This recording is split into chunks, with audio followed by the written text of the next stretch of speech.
Now अब हम समझेंगे कि इसका हम कैसे यूज करते हैं, हम कैसे आईयूपीएसी नॉमेनक्लेचर करते हैं।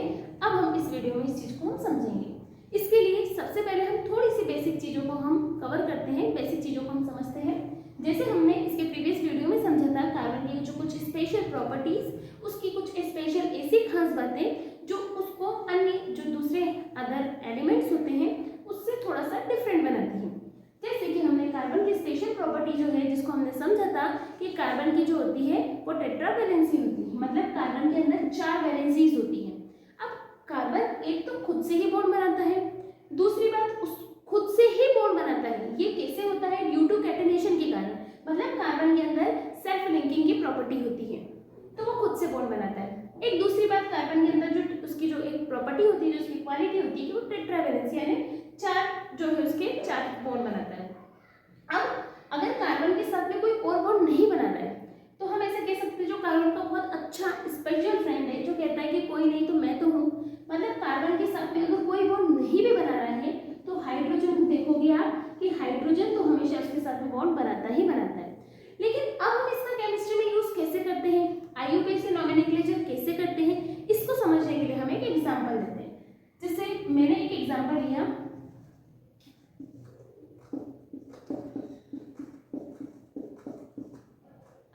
जैसे कि मैंने आपको बताया या तो कार्बन खुद के ही साथ में बॉन्ड बनाता है या फिर ये सेल्फ लिंकिंग की जो इसकी प्रॉपर्टी, या फिर अगर इसके साथ कोई नहीं होता है तो हाइड्रोजन को आप इसके साथ हमेशा पाओगे एक अच्छी ट्रू फ्रेंड की तरह। तो अब हम इसको लिखने का तरीका कुछ ऐसा हो सकता है कि मैं इसको लिख दूं सी के साथ में कितने हाइड्रोजन है, कार्बन के साथ में तो 3 हाइड्रोजन है, कार्बन के साथ में 2 हाइड्रोजन है, इधर 2 और इधर 3।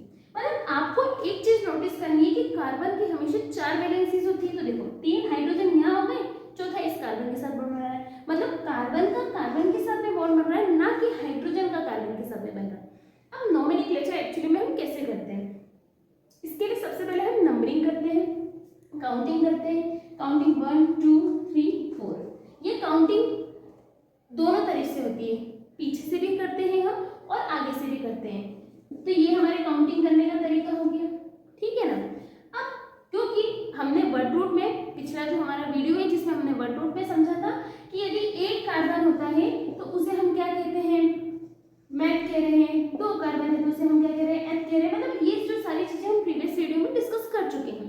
तो फिलहाल अब हम इतना समझेंगे कि 1 2 3 4 4 कार्बन है, इसका मतलब कि हम इसे क्या लिखेंगे, ब्यूट, ठीक है।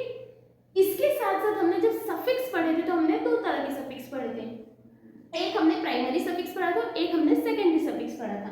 उसमें हमने ये समझा था जो प्राइमरी सफिक्स होता है जिसमें हमने सैचुरेटेड और अनसैचुरेटेड की बातें डिस्कस करी थी। तो सैचुरेटेड का मतलब क्या होता है, जिसमें सिंगल बॉन्ड होता है, और अनसैचुरेटेड का मतलब जिसमें डबल बॉन्ड और ट्रिपल बॉन्ड होता है। तो जब मैं सिंगल बॉन्ड की बात कर रही हूँ, मतलब मैं सैचुरेटेड की बात कर रही हूँ, तो अभी हमारे पास में क्या सिंगल बॉन्ड है या डबल बॉन्ड है, अभी हमें सिर्फ एक ही बॉन्ड नजर आ रहा है, एक बॉन्ड नजर आ रहा है, मतलब सिर्फ सिंगल बॉन्ड है। और जब हम सिंगल बॉन्ड की बात करते हैं तो उसे हम कहते हैं एल्केन। तो इसका मतलब मैं क्या पूरा एल्केन लिखूंगी क्या इसके पीछे, नहीं, हम लोग केवल सफिक्स जो पीछे का हिस्सा है एल्केन, तो हम ब्यूट के साथ में केवल क्या लिखेंगे, एन लिखेंगे, ठीक है ना। तो पूरा क्या बन गया, ब्यूटेन। इसके लिए एक और वन मोर हम अनदर एग्जांपल लेते हैं, लाइक जैसे मैंने लिख दिया, इसमें कितने कार्बन है, 2 कार्बन है, 2 कार्बन है, सिंगल बॉन्ड है, तो 2 कार्बन के लिए हमने क्या लिखते हैं, एथ, और सिंगल बॉन्ड है तो हम इसे क्या लिखेंगे, एथेन। ऐसे ही जब हम डबल बॉन्ड ट्रिपल बॉन्ड देखते हैं तो हम एल्कीन और एल्केन का यूज करते हैं। फिलहाल हमने जो वर्ड रूट होता है और उसमें जो प्राइमरी सफिक्स होता है उसका यूज कैसे किया जाता है हमने इस वीडियो में डिस्कस किया। अब मैं आपको कुछ एग्जांपल दे रही हूँ। अब देखो, सबसे पहले इसकी 2 चीजें और 2 बातें और अच्छी तरीके से आप जान लो, और फिर जो मैं 2 एग्जांपल दे रही हूँ उस एग्जांपल को आपको क्या करना होगा, खुद से सॉल्व करके देखना होगा।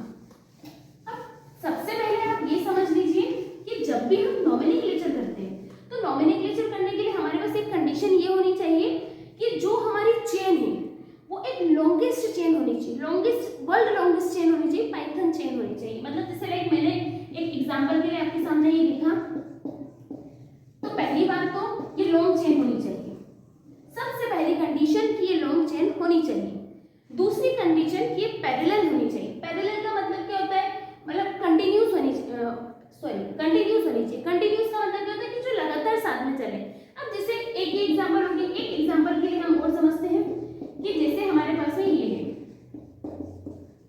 ठीक है, तो अब आप कहोगे कि ये तो टर्न हो गई, ये तो मुड़ गई यहाँ से, तो मतलब ये अब कंटिन्यूस नहीं रही। तो आपको ये चीज देखनी है कि कंटिन्यूस का मतलब ये ऐसे भी चले और जब ये दोनों मुड़ रही है तो दोनों साथ में मुड़े, कुल मिला के पैरेलल हो। तो पहली कंडीशन जब हम IUPAC नॉमेनक्लेचर करते हैं तो जो हमारी चेन होनी चाहिए वो लॉन्गेस्ट चेन होनी चाहिए, पाइथन होनी चाहिए, और दूसरी चीज जो हमारी चेन होनी चाहिए वो कंटिन्यूस होनी चाहिए। भले वो इस तरीके से मुड़ रही है, मूव कर रही है, लेकिन दोनों पैरेलल यानी दोनों साथ साथ में चले। तो ये दो कंडीशन होनी चाहिए। तो अभी आपके पास में दो एग्जांपल है, आप इसका नंबरिंग करेंगे और नॉमेनक्लेचर करके खुद से इसको बनाने की कोशिश करेंगे, ठीक है ना। तो ये आपका होमवर्क है, ट्राई कीजिए, इसका आंसर आप कमेंट कीजिए, और अगर कुछ ना समझ में आए तो अपने क्वेश्चन भी आप कमेंट्स में